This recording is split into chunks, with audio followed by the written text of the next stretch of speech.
تو کامران مرتضیٰ صاحب، یہ اب بیانات آپ نے بھی سنے ہوں گے، اور ظاہر ہے جو کیسز میاں صاحب پر تھے، جس طرح وہ سزا کاٹ رہے تھے، وہ جو قانونی معاملات ہیں اس پر بھی آپ کی بڑی گہری نظر ہے. تو اب میاں صاحب واپس آئیں گے، العزیزیہ کیس میں انہیں سرنڈر کرنا ہے، نہیں کرتے تو کیا صورتحال بنے گی؟ ذرا قانونی طور پر بھی بتائیے گا، اور اس کا سیاسی امپیکٹ کیا ہوگا، اور اگر کرتے ہیں پہلے سے یہ سارے انہوں نے بیل وغیرہ لے لی، پروٹیکٹیو بیل ان کو مل گئی، تو پھر کس طرح کے معاملات آگے ملیں گے ان کو؟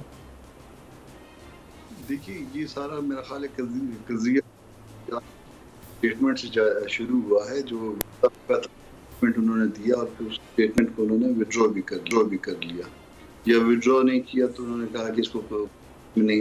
انفیکٹ جو ہے نا، یہ اس کا بڑا آسان سا جواب یہ کہ اپنا رستہ اختیار کرے گا. جو کچھ بھی ہوگا وہ قانون نے اپنا رستہ اختیار کرنا ہے. قانون کے پاس دو رستے ہیں. قانون کا رستہ ایک تو یہ ہو سکتا ہے کہ اگر فرض کر لیجئے کہ میرے وارنٹ ہیں، آپ کے وارنٹ ہیں، آپ کے پرپیچول وارنٹ ہیں، تو وہ اگر وہ لینڈ کرے گا تو وہ گرفتار ہو جائے گا. اور اگر اس کا دوسرا طریقہ جو ایکسیپشن جو ہو سکتی ہے وہ یہ ہو سکتی ہے، کوئی آ کے پروٹیکشن سیکھ کرے کورٹ میں اور کہے کہ جی مجھے جو ہے نا پروٹیکٹیو بیل دی جائے، میں آپ کے پاس سرنڈر کرنا چاہتا ہوں، اپنا کیسز ہیں میرے پاس، تو کورٹ اس کو وہ پروٹیکشن دے بھی سکتی ہے اور پروٹیکشن نہیں بھی دے سکتی. تو میرا خیال ہے کہ اسٹریٹجی جو ہے وہ نون نے بنائی ہوگی اس حوالے سے. اور دی مومنٹ انہوں نے لینڈ کرنا ہوگا، ابھی تک وہ ادھر سے فلائی شاید انہوں نے نہ کیا ہو، ان کا وہ ٹکٹس کے ساتھ ہی یہ کسی بھی ہائی کورٹ کو، لاہور ہائی کورٹ کو یا پھر اسلام آباد ہائی کورٹ، جہاں پہ بھی انہوں نے لینڈ کرنا ہوگا تو وہاں پہ اپلائی کریں گے یہ پروٹیکٹیو بیل کے لیے. اور پروٹیکٹیو بیل اس کے بعد جو ہے نا یہ کورٹ کی مرضی پہ ہوں گے. کورٹ نے اگر بیل دے دی تو ٹھیک ہے، اور اگر نہیں دی تو پھر اگین جو ہے نا وہ قانون نے اپنا رستہ اختیار کرنا ہے. اس میں نہ کسی کو مائنڈ کرنے کی ضرورت ہے. اگر قانون اگر آپ کے لیے تو میرے لیے بھی ہے، اور شمیلہ صاحبہ کے لیے بھی ہے، ہم سب کے لیے. اور ہم قانون کے سامنے جب قانون کی بات ہوگی تو ہم ایکول.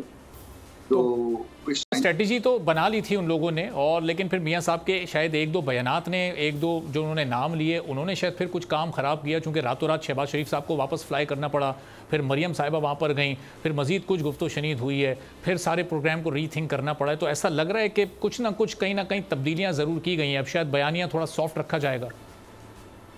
دیکھیے، وہ بیانیے میں جو ہے نا ایک تو وہ قانونی غلطی ہے. قانونی غلطی جو ہے میں معذرت کے ساتھ، حالانکہ یہ میرا کام نہیں ہے مگر آپ نے پوچھا، میں اپنی رائے کا اظہار کر دیتا ہوں. قانونی غلطی یہ ہے کہ ججز کو جو ہے امیونٹی ملی ہوئی ہوتی ہے.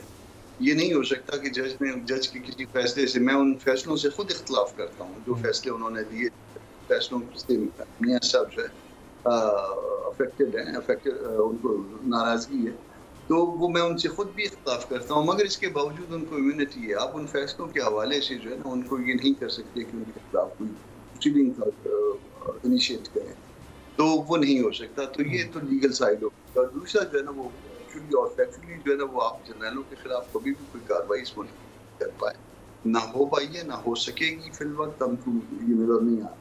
تو وہ ان کو وہ شاید اس میں یہ اسٹریٹجی جو ہے ان کی، میں کم از کم اس سے اتفاق نہیں کرتا جو انہوں نے پہلے لی تھی کہ آپ یہ وزن جب اٹھا نہیں سکتے ہیں، یا ایک قانونی طور پہ ایک وزن نہیں اٹھا سکتے ہیں اور ایک ایکچولی اور فیکچولی نہیں اٹھا سکتے، تو پھر ایسی جو ہے نا وہ ایسا نیریٹو جو ہے نا وہ بلڈ کرنا جو بعد میں جو ہے نا وہ کنٹینیو نہ کر پائے. وہ کنٹینیو میرے خیال ہے وہ 2-4 دن بھی شاید نہیں. سبسکرائب کریں اور بیل دبائیں تاکہ کوئی خبر رہ نہ جائے.